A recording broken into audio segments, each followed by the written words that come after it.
I am for the death penalty. Personally, I have been embroiled with drugs since my teens. I've spent most of my adult life in prison. I've seen the devastation it has caused to families, not only mine, but others too. Laws are in place to safeguard society from certain things. I'm a member of the Transformative Justice Collective, and I'm against the death penalty. The more I learned about the death penalty, the more it struck me as extremely cruel and unjust, not just to prisoners on death row, but also to their families and the communities around them. I disagree that there is no evidence that that actually happens. That any of this that we do deters drug trafficking or the drug trade or drug use. Of course I agree, because she might say that there's no evidence. I've not read it up, that I don't know. I guess the evidence is me. I would have trafficked drugs, I guess, if not for the death penalty. So I think for this case, me alone being the evidence is good enough. Ignorance is not a mitigating factor in a court of law. Right? It's something that I really know. The drug lords, they really took their time to study, to do their homework and all that, to make it into the way of science, mules and all that. You mean they couldn't do that? They could if they want to. That person went into drug trafficking with his eyes wide open. He knew what the consequences were. After weighing it, he still felt that it was worth the risk. All right, and the risk is death. You lie in the bed you make in. Part of my life, being on the other side of the law, I've never actually agreed with any of the law.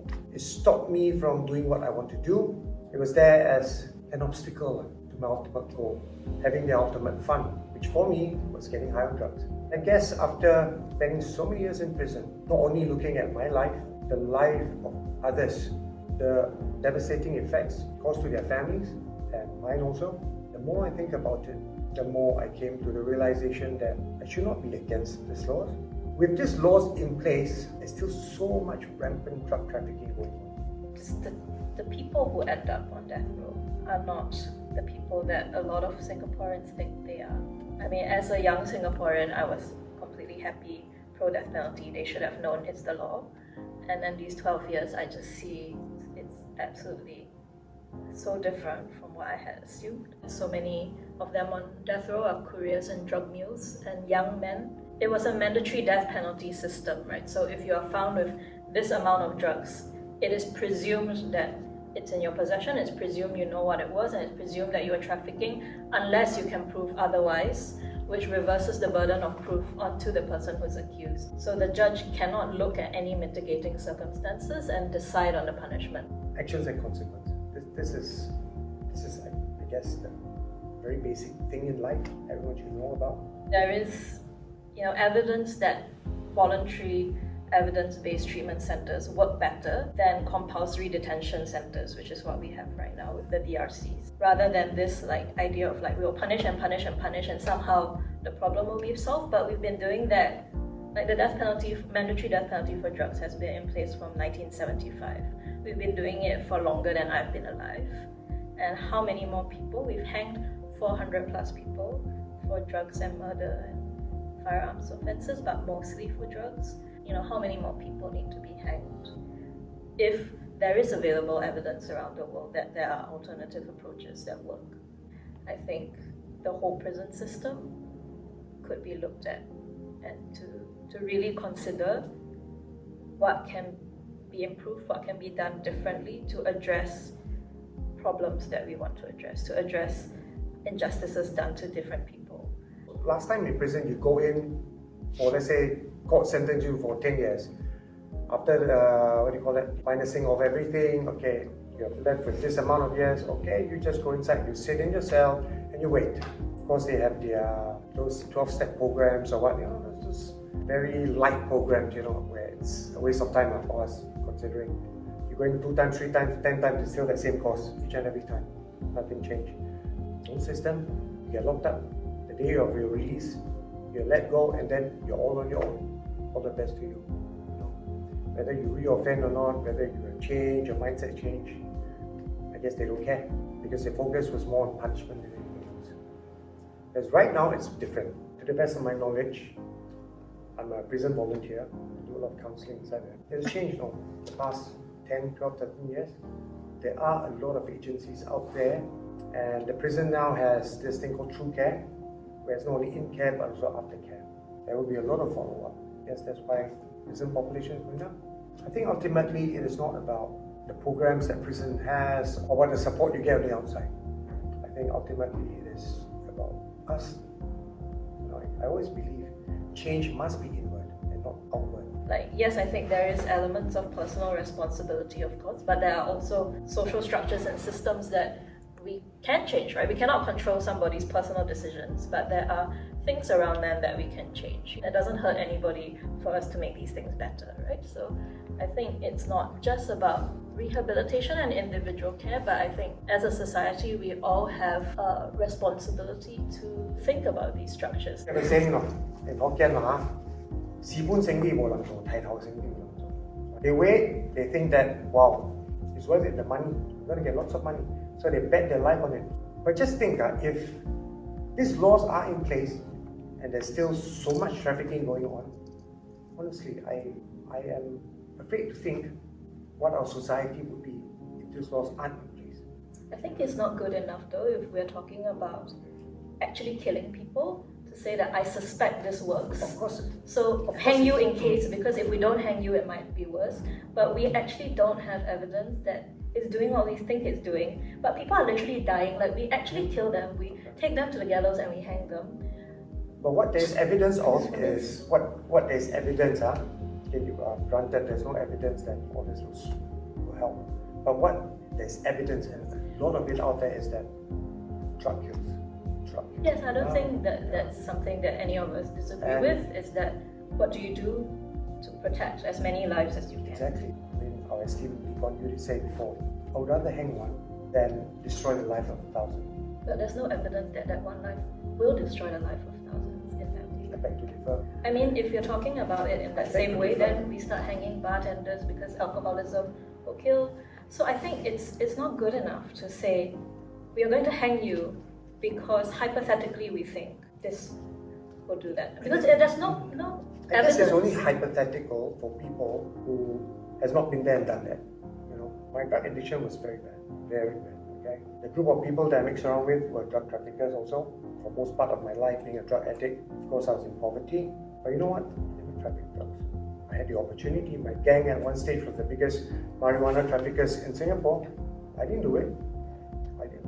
Yeah, I agree that the death penalty system violates human rights. At the very top is right to life, and I don't believe that states and governments have the right to end people's lives. Like, if you said everyone's life is worth something, I don't think the state should have the power to decide you deserve to live, you die. And I don't think that should be done in our names. When you are arrested and interrogated by the police, you do not have a lawyer with you. So a lot of these guys are arrested, they are scared, they don't speak English very well, they're not highly educated. They suddenly realize they're being questioned for a capital charge for which they might eventually be hanged. They have no legal advice. Everyone should have access to counsel. And then on death row, they are in single cells, it's long-term solitary confinement. They have very limited social interaction. Their communications are heavily monitored. It's not just about the hanging, right? From beginning to end, there's so many rights and due process problems that feed into the system. I don't see any violation when that person is sentenced to a crime he did that potentially violated someone else's rights. On my side, I'm wondering, what about the injustice caused to the families of the people who bought the drugs that they trafficked? The strange thing is that until today, I've never heard of anyone championing their rights, never heard of any groups. Our group does. We have a drug policy working group. Wow, that's good. Yeah. Because I, for one, don't see it being well known in the public. I've been taking drugs since the 80s. Okay? Yeah, since even I started doing heroin, 15. We see it as connected. So we have a death penalty working group and also a drug policy working group, and we see that as so what does your group connected do issues. For families of people who are addicted to drugs? There's only the families, yeah? I believe not only the families violated. I used to be a drug addict. Used to. In a way, still am, psychologically. I'm screwed for the rest of my life. What about our rights? The whole collective is fairly new. So the death penalty work I've been doing for 12 years, but the drug policy work we are building at the moment, and we've talked to people who have been through DRC and prison to talk to them about what their experiences were. We've been interviewing people. We have a prison conditions group as well that put out this 60-70 page report on prison conditions. So we're trying to find out and build this picture of what the experience currently is, how they feel they could have been better supported, not just by the state but by the communities, how we can envision better ways forward.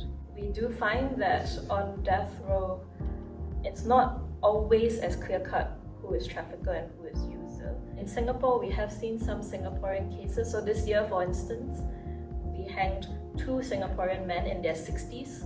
One was 64 and one was 68. And similarly, most of their adult lives in prison, half a century of drug use. And it was something that they struggled with all their lives. So they ended up on death row and they were hanged this year. So we also see these are very complex issues that evolve differently with different people. And I think if we want justice for the families of drug users, there's so much more that we can do that the death penalty doesn't do, right? The death penalty just creates yet another family who is lost and suffering. Certain races, they're more prone to crime, etc., etc. That statement is pointing to something like racism, right? The color of our skin, whether a person gets 9 years or 1 year is based on the color of our skin, get hanged or don't get hanged solely because of that. I don't agree. I think I would like to nuance that statement a bit. It is true that on death row, they are overwhelmingly Malay or Indian, and so there's a disproportionate overrepresentation of ethnic minorities on death row. I think it's not as simple as saying, oh, it's direct racism, right? Because I think it's a bigger social question of which communities get policed more, whether there is bias or even unconscious bias and prejudice within systems, whether it's law enforcement or the judiciary, or whether there are certain people and communities being more vulnerable to things that are considered criminal. For me, as a middle-class Chinese Singaporean person who was growing up very comfortably, there are things that I don't encounter, and then I speak to families in rental flats and stuff, and their experience is very different from mine, right? So I think there's that sort of, it's a social issue, right? It's not just a crime. It's a much more complex picture than people might think. It's like when we say that, there's overwhelmingly ethnic minorities on death row, people immediately assume that what I'm saying is, the judges must be racist and only sentencing them to death because of their race. I'm not saying something as simplistic as that. I think there's a bigger picture there. Then what are you actually saying? That's what I heard. Yeah.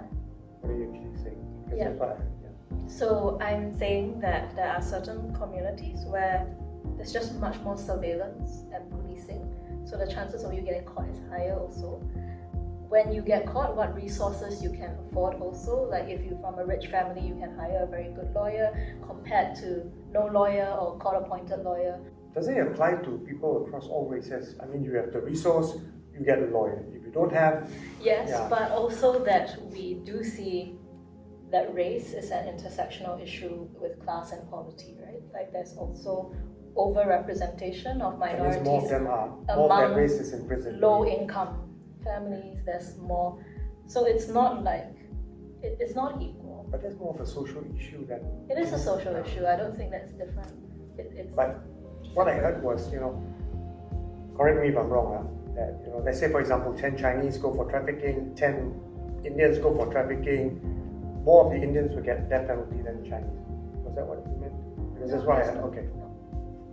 I agree that whatever the law is presently, it's not the best solution. More discussion, more debate has to be put in to ultimately find something that's the best. But having a utopic society is something that we all want. But can it be achieved? That is another question. I think we actually agreed on more than one thing already, right? We agree that things can be better. But I think fundamentally the most important thing that we agree on is that we both come from the same starting point actually. People should be protected, lives are precious, and that we should safeguard as many people in our society and community as we can. So I think we are coming from the same place of how can we reduce harm and suffering to people and families. That's a very fundamental and important thing that we agree on. Where we differ is just how we think we go about that.